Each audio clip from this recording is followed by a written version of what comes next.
Sirant side, Thailand. Yes, that's right. I am in Thailand at the moment, people, trying out a little live stream action.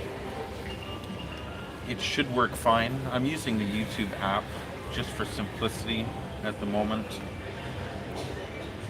I've been wandering around the streets, making videos, walking videos, a couple videos about where I'm at. This little sucker screaming hot. I've probably got an hour and a half, maybe 2 hours of footage on this little action cam. I tell you, these Osmo action cams are just the best when it comes to walking and shooting. The stabilization is off the hook. It is really, truly amazing. So yeah, I've been out. I get up early when I'm on holidays and go to bed early.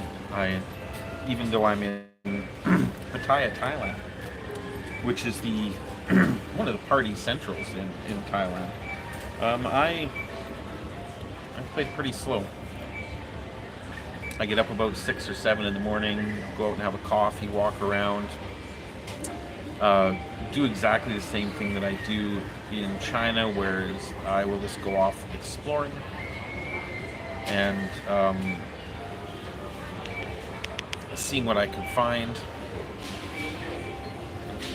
That's the best way to travel, in my opinion. Tours and planned out excursions are boring.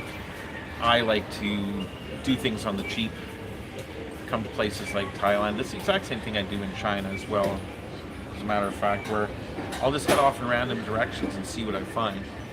And I've found some pretty amazing places here on this trip in Thailand in the past, and in all my different trips wherever I end up going.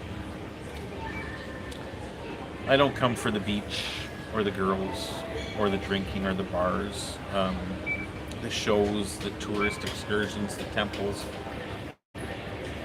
I come just to walk and relax, eat interesting foods, see interesting people and things, and kind of enjoy life as it happens. So yeah, I guess it's about 10:30 or 11, maybe 11 o'clock right now. So Pattaya is starting to wake up. Before 11 in the morning, it's a ghost town here. Aside from light traffic on the roads, people going to work, or people that are setting up the industry for the busy time, which is the evening, it's a great time to get out. The sidewalks are bare. So today I took a long walk, long walk, in the heat, and ended up all the way down at the other end of the road that's close, not even that my hotel is on. I had to walk for a bit even to get there. But I had my coffee, I went walking. Now I've found a shopping center. It looks very nice, actually.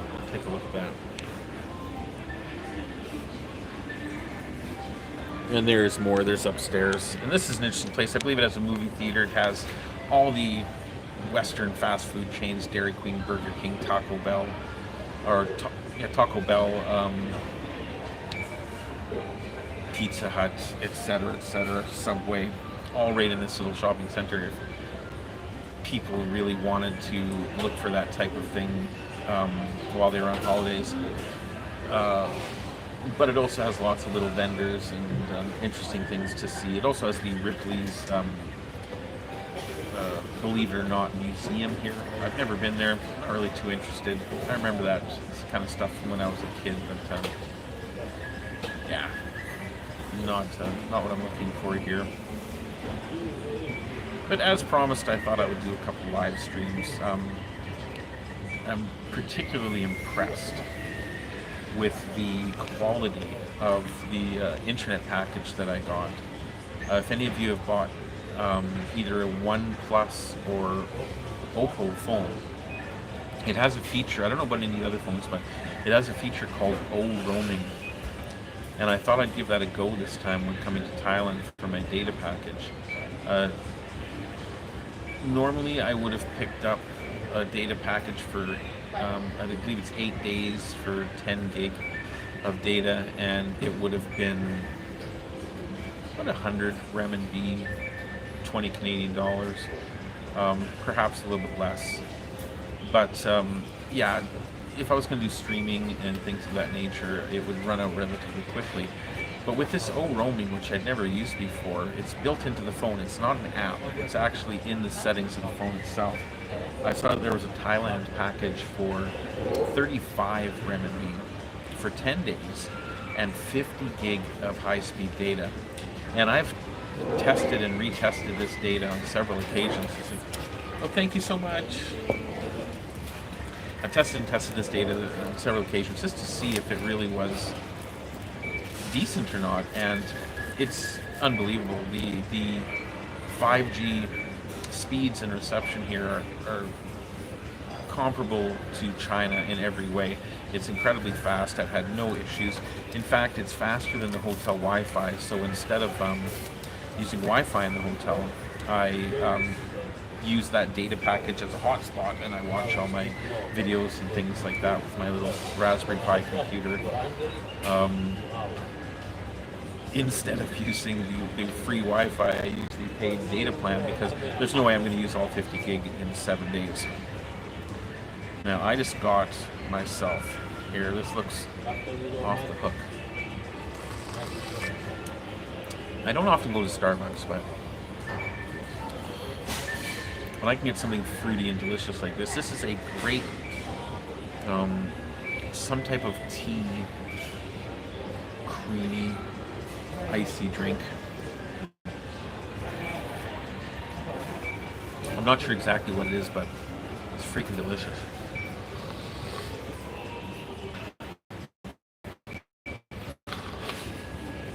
I was in a lovely British pub, and for dinner I had a off the hook curry.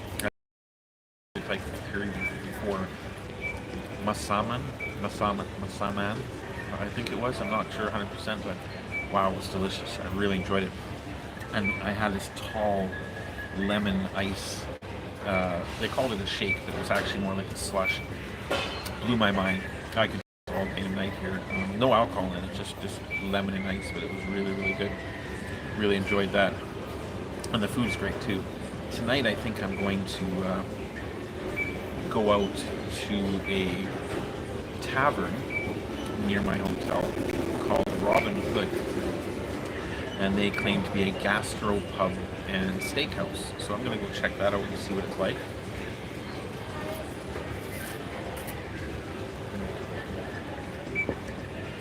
Oh, it's good. Jellies in it. You really can taste the tea and the grape, but it's not overpowering each way. What's this?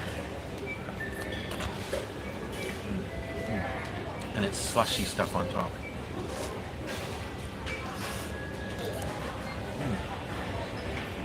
Also good.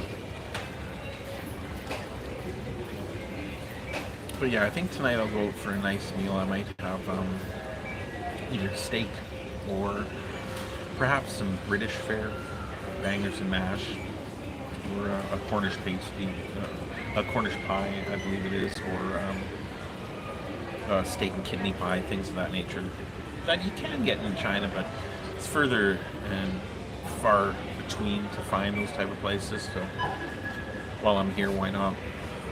My British buddy will enjoy going there. They'll have good beer on tap for him that he'll enjoy. But yeah, typically I like to eat in the smaller places. I found another little place that I'll be making a video about it actually. Or posting a video about it. I have already made the video. And I'll be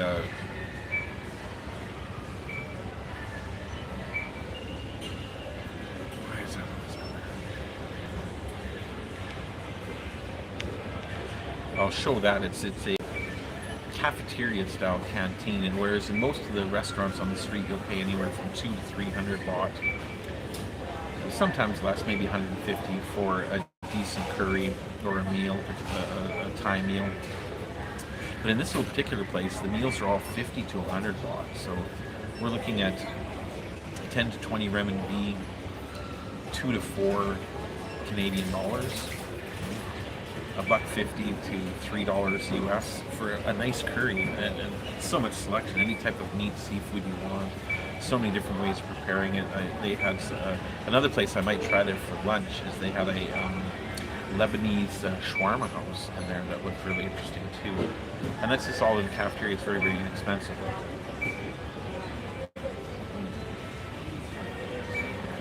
But for today, at least right now, I figured I'd just go out walking. On the other side of the mall from where I am now is the street that I came walking down filming originally. And then I looped around. They're one-way streets, so I looped around to the beach, got some video footage of the beach and the water. Very, very busy out there. Lots of boats, lots of tourist activities like that going on. So not really great for swimming. But yeah, I'm going to make my way back to the other street. My camera's already full, so I will give that a rest, my action camera. Figured I'd stop and do a live stream as I promised. If you guys have any questions about Thailand or the pricing of things, like this whole trip from Hong Kong is costing me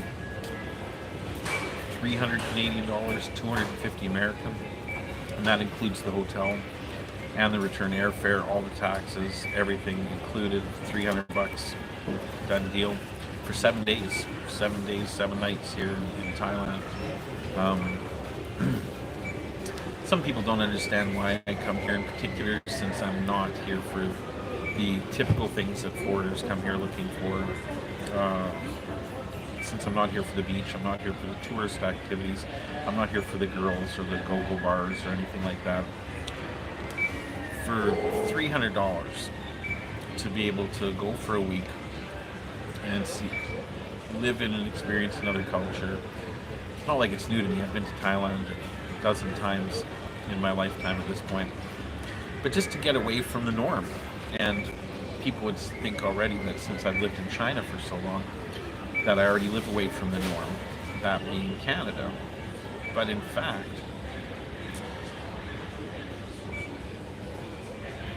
I arrived in Thailand 2 days ago on Monday, right after the typhoon.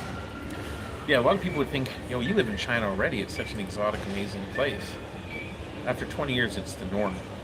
I speak the language, I know pretty much everything I need to know about the culture. Coming to a place like Thailand is a very, very welcome change. It's nice, it's relaxing.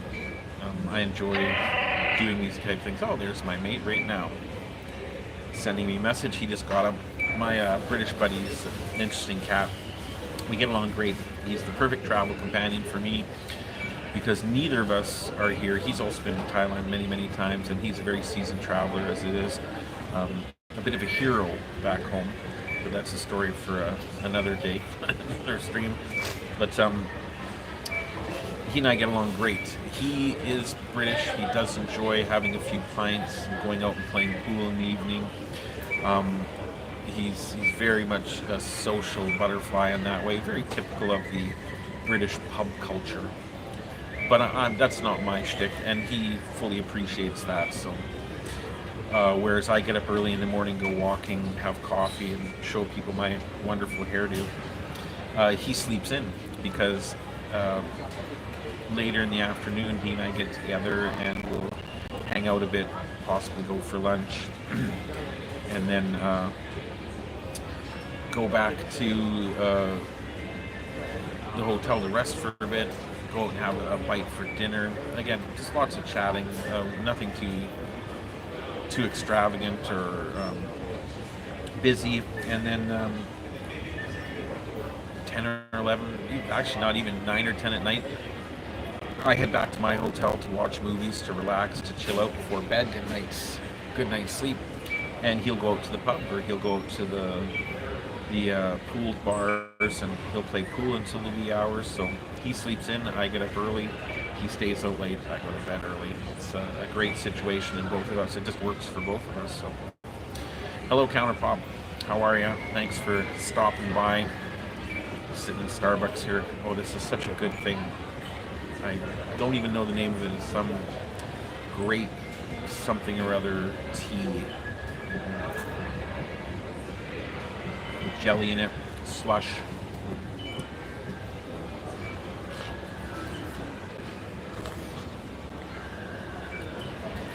This is twice the price of my breakfast, or typically even my dinner. This is 180 baht. So that would be what? 60 renminbi? 12 bucks Canadian? I am in a mall. Yes. I'm in the, I don't know, can't remember, it's the Royal Garden Plaza, Pattaya. Upstairs there's the Ripley's Believe It or Not Museum. On one side I've got the beach, and on the other side there's I want to say number 2 Pattaya Road, but I don't think it is, but I can't remember the name, the proper name of the road offhand. But yeah, I've been out walking for hours. Hot. I've used up my action camera footage completely. The battery's dead, so I decided to stop in before heading back to the hotel for a little rest before meeting up with my buddy this afternoon. In a little mall, get some air conditioning, get a nice cold frosty drink.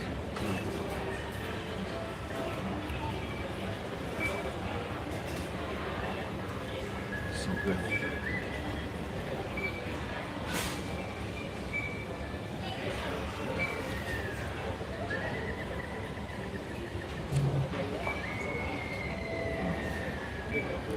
Let me see what my buddy's saying here. How do I get out of here? Oh, there. Oh, right now. Oh, disconnected. It looks like we're back.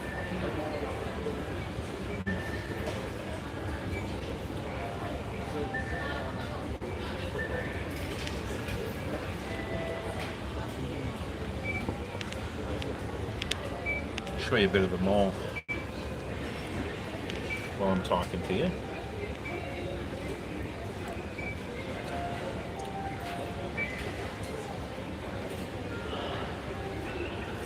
Restaurants, little vendors in the aisleway here in the mall. Really nice. Just loving the air conditioning.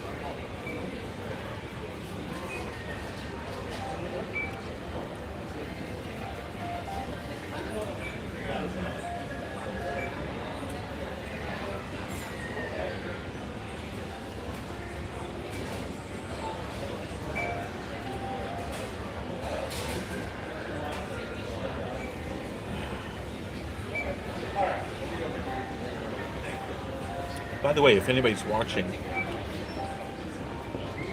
and could let me know, send me a message. Let me know what the image quality is like, what the sound quality is like.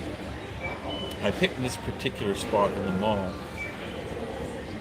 because there's not overly loud music playing. So hopefully this won't get many copyright strikes. If it does, it does. Not much you can say or do about that. But yes, it is very slow. This is not only the slow season in Pattaya, but it's also an exceptionally slow season this year. And lots of reports about how it's a lot slower than normal. In the evening it picks up for a while, but it's nothing like what it is in the peak season, that's for sure. But the Thai baht is very strong this year in relation to other currencies. So that's scared off a lot of tourists, so we've decided to put other places apparently. But it's perfect for me. Oh, good.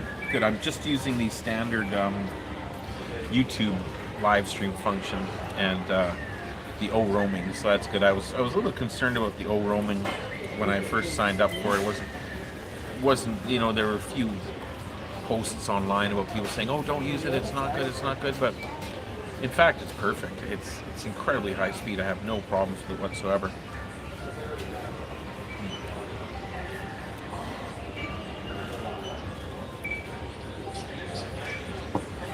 My hotel here is a 2-star, very, very old, very, very plain, nothing fancy about it whatsoever. However, it suits me fine. The air conditioner works great. The bed is very comfortable. I've been having really good sleeps. It's a nice sized room, and I paid total for it 1,200 renminbi.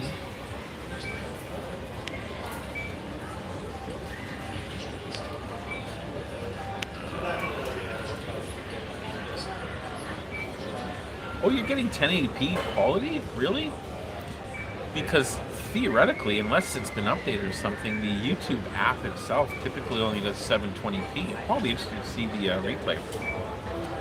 Yeah, that's for my hotel. I will be dropping a video about my hotel to show you exactly what it looks like inside. I paid 1,200. No. I paid 1,200 for the 1,500. I paid 1,500 for the entire trip, so 300 Canadian. And with the flight being at least half of that price, and this is all booked through trip.com, I guess I would have paid about 700 renminbi for this hotel. So for 700, 700 renminbi for this hotel, 100 renminbi a night. Yeah, that makes sense. 100 renminbi a night, $20. 15 to 17 American, and I mean a bargain. It's right in the thick of all the bars and hotels and pool clubs, go-go clubs, dance clubs. Not that I go to any of those places, but I wanted to show you guys what you can get for $20 in on this side of the world, as opposed to what you would get for $20 in Canada. Quick answer for that when it comes to hotels is nothing. You'd be lucky these days to get a motel on the side of the highway for $50 a night, and probably not even then, probably closer to 80. Yeah, so I paid $20 a night for my hotel. I could have stayed in a much nicer place. It wasn't a matter of the cost. Even the much nicer places are not expensive. My buddy actually got a bed and breakfast in a hotel very close by. Well, it's not a hotel, it's an apartment complex, obviously. And it's just a single room, but he's got an oven, a microwave, a large fridge, a balcony, a huge, gigantic, beautiful swimming pool, a gym. He and I have been going to the gym and working out there. A really, really nice setup. And he paid, I guess that would be 50 Canadian dollars per night. 42 maybe American, but that's for bed and breakfast with a couch, a bed, like a full kitchen, access to a gym, beautiful swimming pool, things like that. Heck of a deal, I figured. Heck of a deal. But me, I like to stay in these lower cost places just to kind of show people what it's like.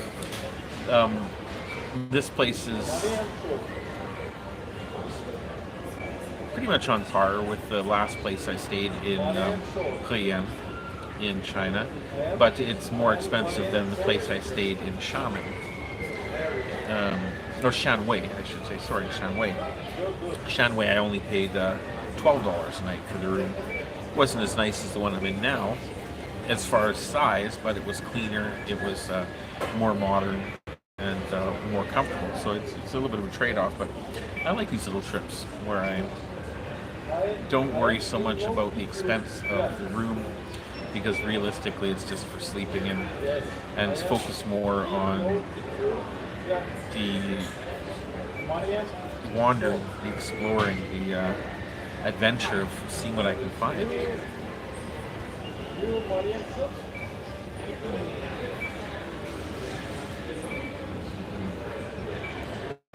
Oh, this is so good. The tea in it is just perfect.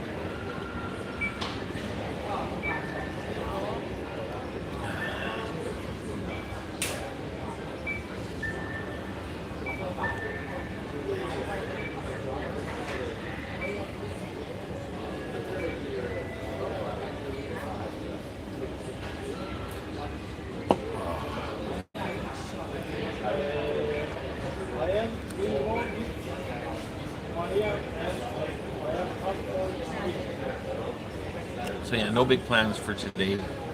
Today I actually should be chilling out a bit more and having a bit of a rest day. Yesterday I did a good upper body workout at the gym.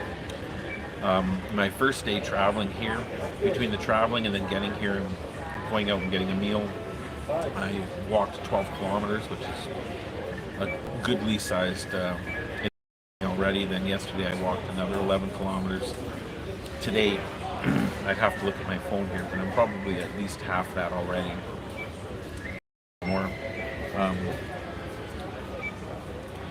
I'm getting old. It's not a bad idea sometimes just to sit down and have a little. But yeah, nothing too crazy tonight. The only plan is that I want to eat dinner a little earlier, and then after dinner, I want to retrace the route that I just took to get here. Which let me see. Let me take a peek. I'm just curious. Curious if I can get back. Yeah, it's a pain in the butt once you're live streaming, but I'm gonna guess it was about 6 kilometers at least, maybe more to get here. Tonight I'd like to recreate that route again, but at nighttime, just to show the stark contrast between morning and evening in Pattaya. That's some good content, I think. Should make for about a 20-minute video for my Sirant Travels channel. There will be videos from this trip on both of my channels. I'll put more information about the comparison and contrast between China and Thailand, Thai in particular, onto this channel, as well as some other information. And then I will put the walking tours, more of the just no talk, more walk type of videos over on the other channels to show people the street life, the beaches, the businesses, things like that are less political, less topical, I suppose, just more listening to relaxing music and watching. I like to make those videos as well, so there'll be video content coming out for both channels. I'm also going to record today a video talking about a topic that I've been getting a lot of questions about and a lot of comments about, that I think really people need to be enlightened a bit. Obviously, I just bought a house in China, and so now I'm a homeowner. I'm ready for my early retirement, 100%. However, so many people have been saying, "Oh, I want to come to China and buy a house. I want to come and, experience that low cost of living, and be able to buy a house cash, have enough money left over to retire, and just enjoy my life." But it's really not as easy as that. I really truly wish it were. So I'm going to make a video talking about what makes it difficult too. A lot of people see my experiences in China and think, "Oh, it's so easy for you," but it's not the case. I've been here I've been there. I'm not there now, but I've been there for 20 years. So I've become acclimatized to the weather, to the culture, to the people, to the regulations, the rules, the language.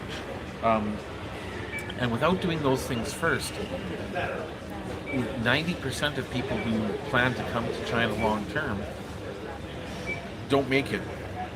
Oftentimes they don't even make it through their first work contract or their first teaching gig or whatever. They come to live there on a permanent basis, and then typically within a year, but definitely within 2, they start to realize that the stark differences between their culture and China might not quite be worth the necessity of changing yourself, of getting used to acclimatizing yourself to the new situation. It's really just not as easy as so many people might think. Is just come over, buy a house, retire, and deal with the language and the culture afterwards. So I'm going to talk very specifically about some very clear-cut examples of why it's not just anybody in this world that can pick up and travel and go to another country and live there. Even if it were a European country, even if it were a country that spoke the same language as you, there are always little things that are so different about the cultures that I think it's worth doing an entire video to discuss some of the biggest culture shocks and changes and things that I had to get used to while living in China. Because as much as I'd love to tell people, yeah, China's fantastic, China's great, come on over here, live in China. It's just simply not as easy as that. Unfortunate.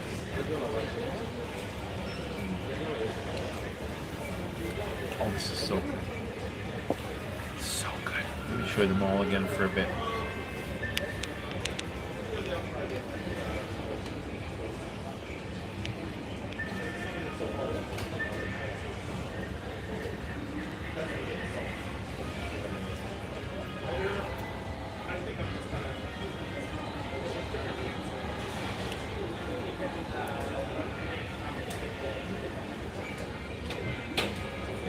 Well, you're right. I am a very lucky and fortunate guy. However, I do consider myself to be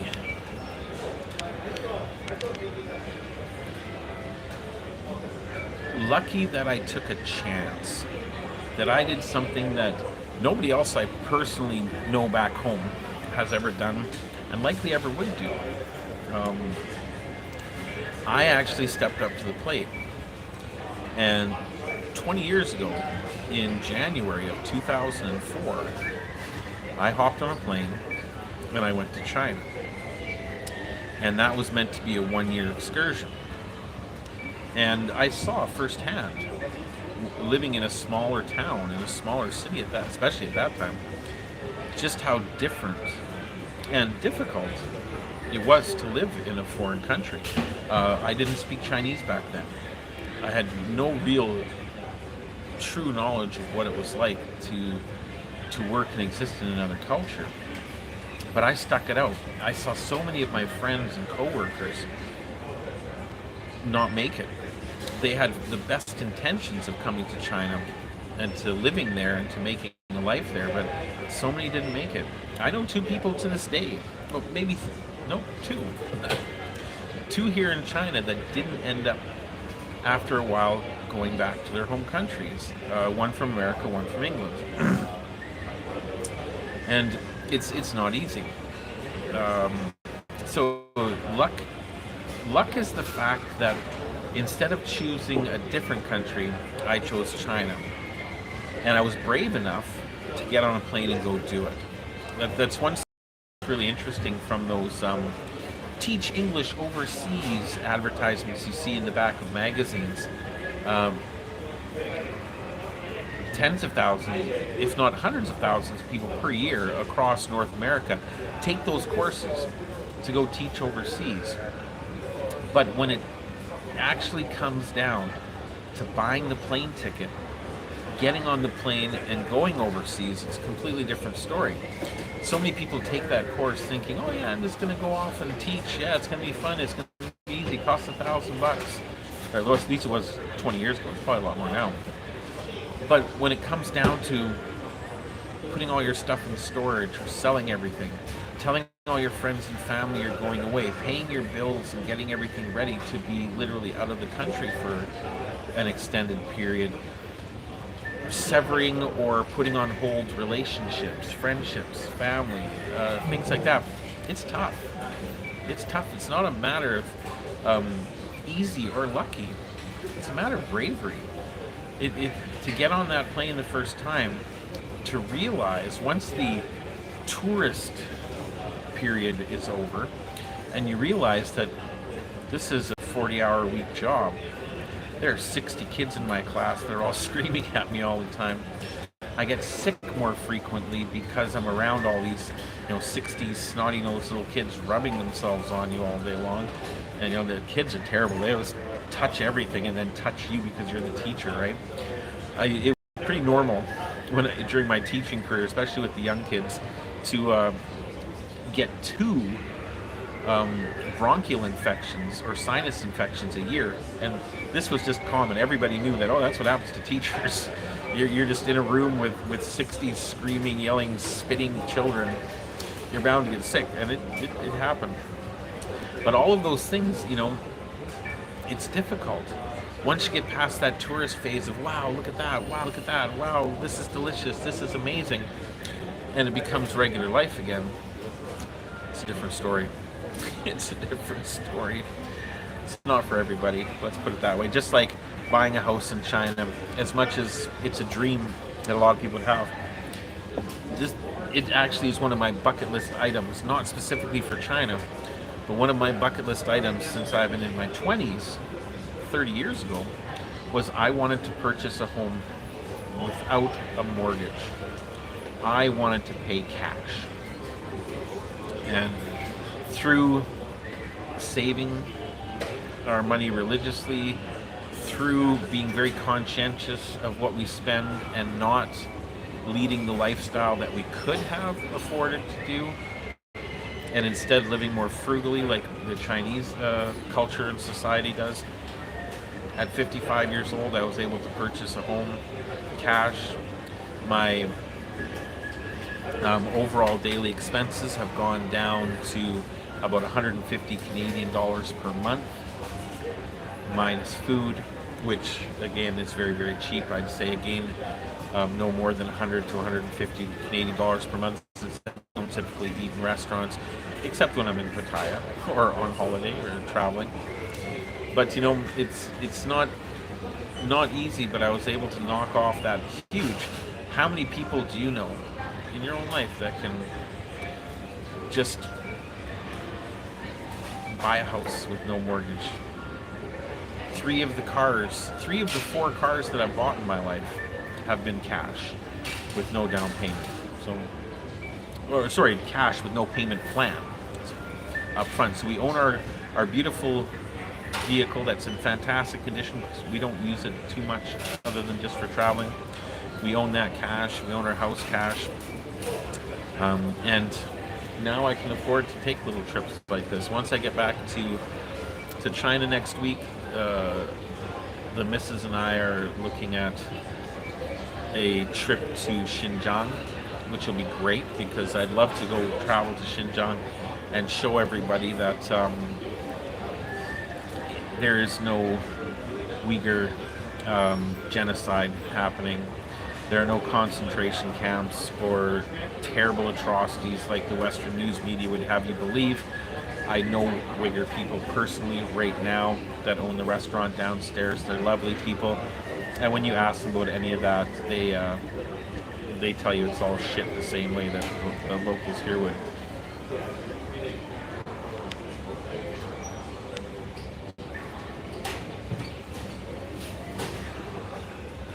Oh, absolutely. You are absolutely correct, John. You do have to be adaptable.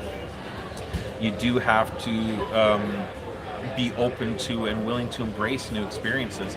And that's something that I put a lot of effort into. I actually studied at Shenzhen University for 1 year to improve my Chinese. And although that got me to a point probably substantially less than I'm at now. But I had to actively pursue the language. Even though I'm living, after living in China for 20 years, I know a lot of people to this day, foreigners, that have been here almost as long as I have, that still don't speak Chinese, other than very, very basic. Maybe shopping, maybe telling a taxi driver their home address, but not much more than that. Because a lot of people just consider the Chinese to be too difficult to learn, so they don't bother. Whereas I put a concerted effort into learning how to speak Chinese, and I'm still learning and getting better and better every single day. It's amazing in my new neighborhood how I'll go have conversations with people in restaurants and coffee shops or just sitting nearby, and they'll hear me talking to the staff working there or somebody nearby, and they'll look over at me and ask me, like, legitimately, are you Chinese? Thinking that maybe I'm one of those oddities, that maybe I had an American father but was born here and in China and been speaking Chinese since childhood or something. But They literally ask me if I'm Chinese, and I laugh and say no. But that's such a huge aspect of getting used to living in the place you are. You, you can get by without it. But what typically happens is it leads to isolationism because you don't feel comfortable going out anymore unless you're with somebody who can translate for you. Even using the phone gets to be uphill after a while, even though it is very convenient. I never use my phone for translation in China. I always muddle my way through, and that's how I'm learning. But a lot of people just aren't willing to put that effort in. But that's small, that one change of me deciding to embrace the language led to becoming so much more comfortable in China that, I joke with my wife all the time. She'll tell people, for whatever reason, I don't know, because she's still in the old mindset. When they start talking to me in Chinese, she'll say, "Oh, wait, he's foreigner, he doesn't speak Chinese," and they will look at her and say, "What are you talking about? He speaks perfect Chinese. I've been talking to him for the past 10 minutes." And then she'll be like, oh. She kind of forgets. She has that mental block that I can actually speak the language.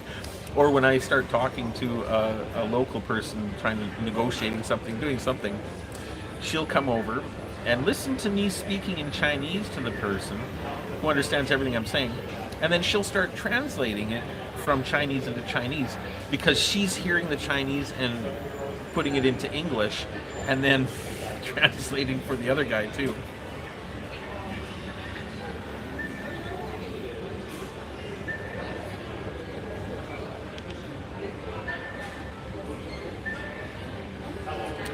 Oh, Anonymous, I tell you, Thailand is hot, absolutely. But believe it or not, right now it's hotter in Shenzhen and in South China. Way hotter. I walk out of my house in Huizhou and I start sweating instantly. It's so incredibly humid and hot there right now. Whereas here it is, in Pattaya right now, there's a breeze. It is substantially cooler. I still start sweating like crazy, but nothing like in Shenzhen, nothing like in South China. I think it is much hotter there right now. But it's also, again, something that people have to get used to. People look at my videos and they go, "Oh wow, look at it, it's so green, it's so beautiful, it's so amazing, there's so many cool things to do. You go bike riding every day, you got the gym, you got all the exercise equipment." Very true, but unless you live in an equally hot environment, it ain't comfortable. It took me a long time, a very long time to acclimatize myself to living over here. And on top of that, in Western culture, in Canada in particular, um, there's a negative stigma about sweating. I would always feel so embarrassed and so self-conscious about being sweaty when I lived in Canada because people would look at you and go, "Ooh, sweaty, disgusting." But that's just simply not the case in Southeast Asia. It's if you're not sweating, people will look at you like you're sick. I've been told that by Chinese people. Say, "Oh, I'm sorry, I'm so sweaty." They're like, This is Shenzhen. Everybody's sweaty. That's perfectly normal. If you're not sweaty, then that means there's something wrong with you. But yes, it's a big change. It's a big step for people to be able to handle that. And yeah, Bangkok is very hot due to concrete, as is Shenzhen and other places. Being close to the sea here in Pattaya, there is a nice breeze. Plus that typhoon just went by, so it's still very breezy here. That makes it a lot nicer in my view. And yeah, there's too much traffic.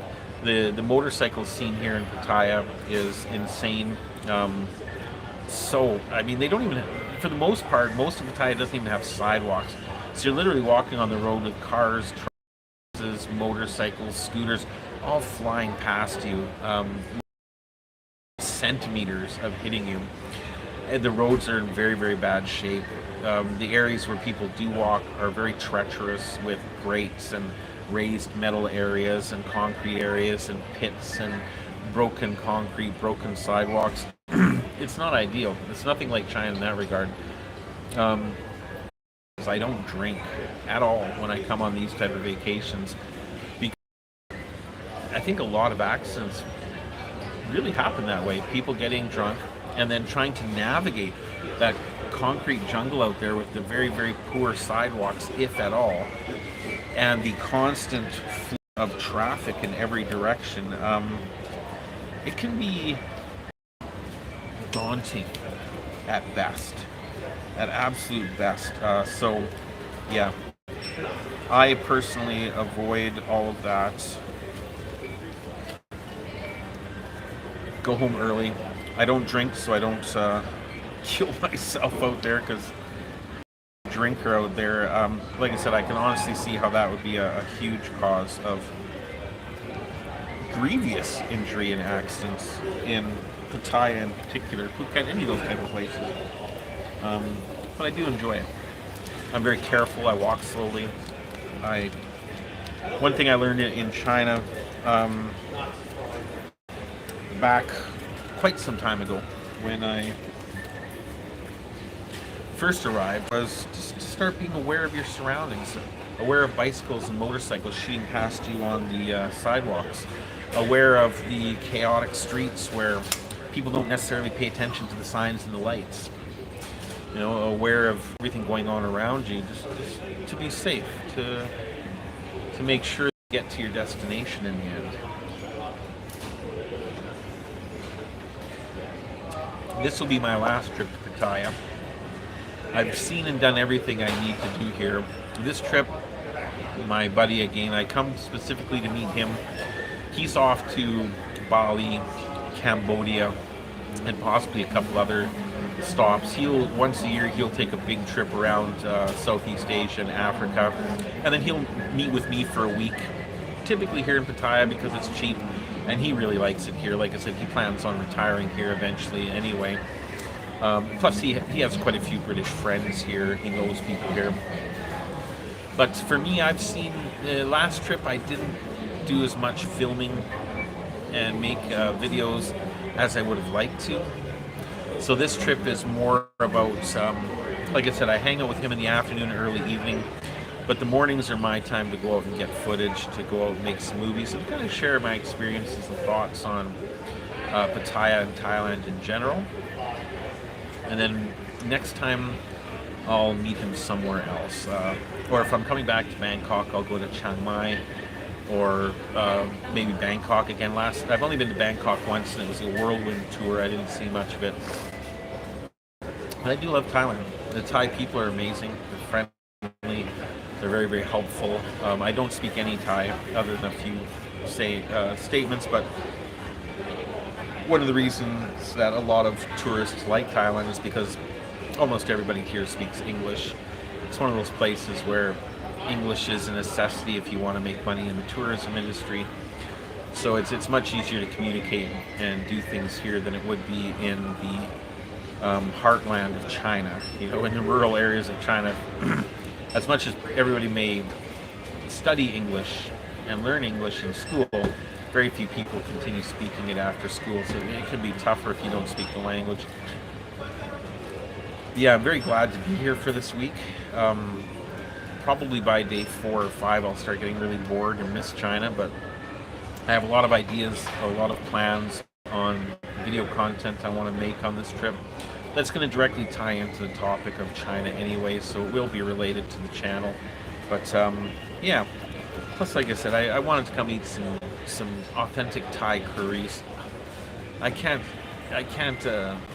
tell you enough just how different the food is in Thailand and in China compared to the Thai and Chinese food that you get in the average Western restaurant. Night and day. Even the Indian food here.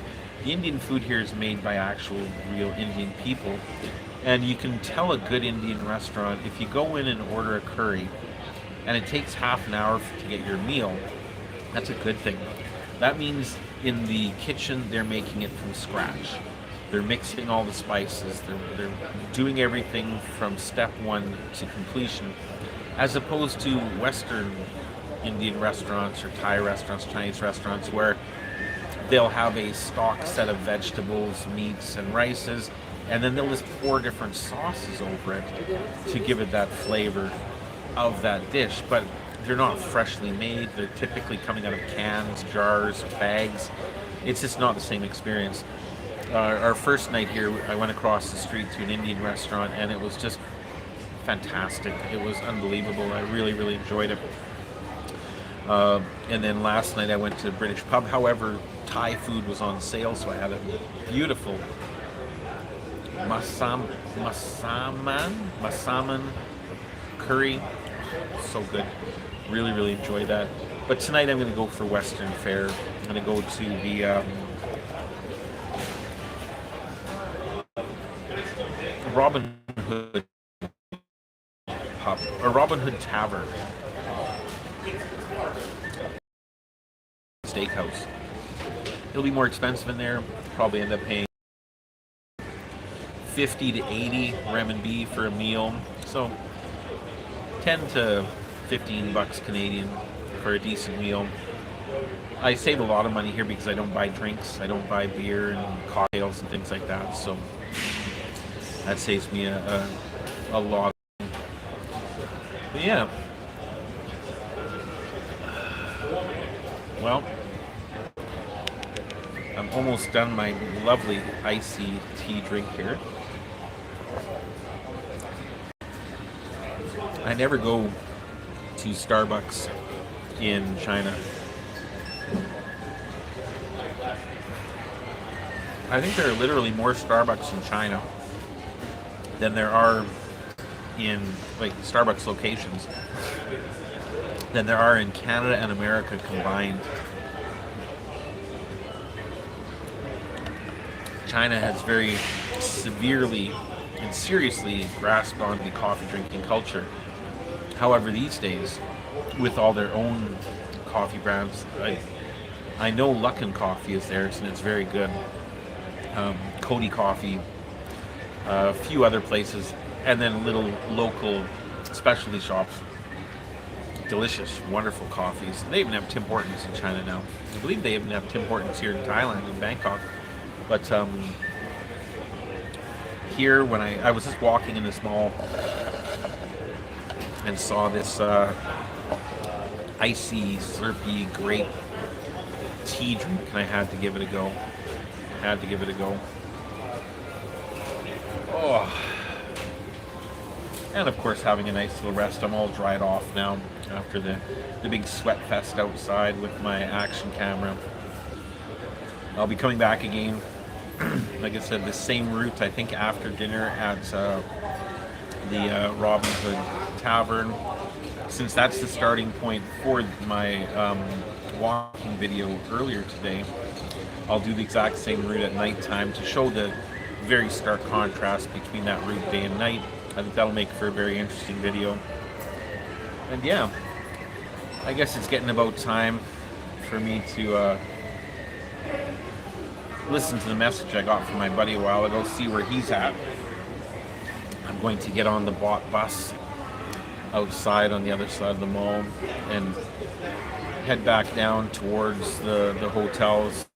The bus lot lets me off a few blocks away from my hotel, but that's okay. His place is in between my hotel and where the buses will drop me off anyway, so that's perfectly fine. The bus is really, it's just a pickup truck with a cage on the back, and it'll stop in various places along the road. You hop on, you knock on the window when you want to get off, and you give the guy a 10 baht coin. I think it used to be only 10 baht. I haven't taken it for the past year, so I'm not sure if it's gone up or not. I'll have to check. But yeah, other than that,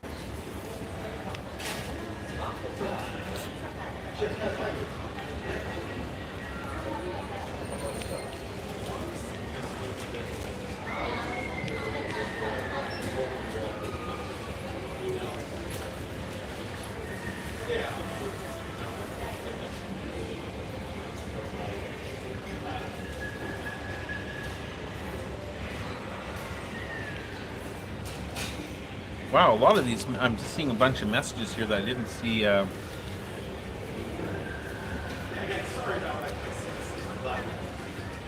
Get to Ladyboy reviews, yeah. I have no problem with Ladyboys, but I don't go to either Ladyboys or the regular go-go bars. It's not my deal. Yeah, I was gonna say maybe I'm gonna do that now because I don't think I want to buy anything.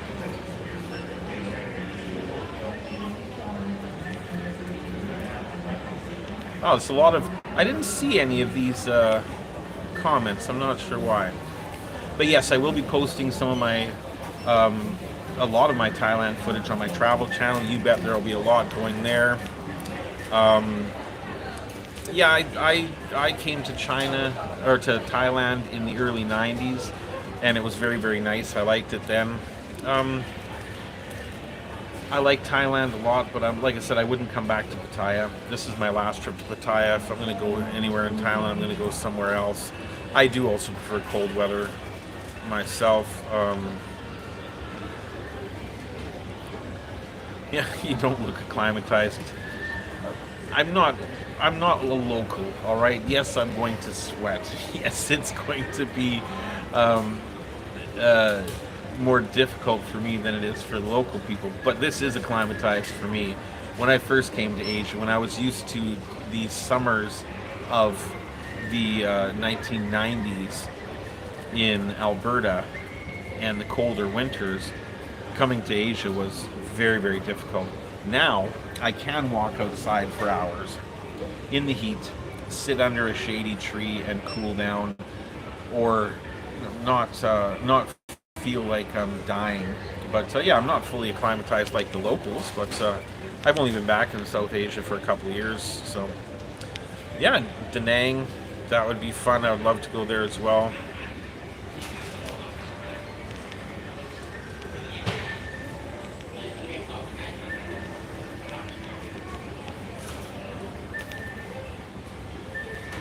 The giant in Pattaya. Grant in Pattaya.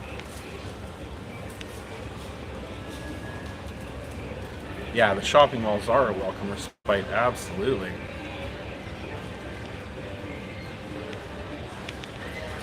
And I have seen and done everything that I need to do in Pattaya. There's, as far as I'm concerned, I don't come for the same things that a lot of people come for. So I've seen and done everything. I've done the touristy type things before. I've done the food, the beach, different areas. Oh yeah, yeah. Malaysia. I think Malaysia is even hotter than Thailand. They're a little bit closer to the equator. Well, absolutely. Summers in Alberta can be, anywhere in Alberta, and Edmonton can be almost as hot as Thailand for a while. The thing that sucks about that is that there's no air conditioning. Most of my friends and family back home don't have air conditioning, so when it gets that hot, they suffer. But it's a dry heat in Alberta. When I go back to Alberta in the summertime, and all my friends are dying, just pouring sweat, and telling me how horrible it is, because I'm used to the heat and the moisture here, it's almost nothing. I don't even have sweat on my forehead. They're looking at me like I'm insane. And I have some problem because I'm not sweating when they're all dying. And it's just from this.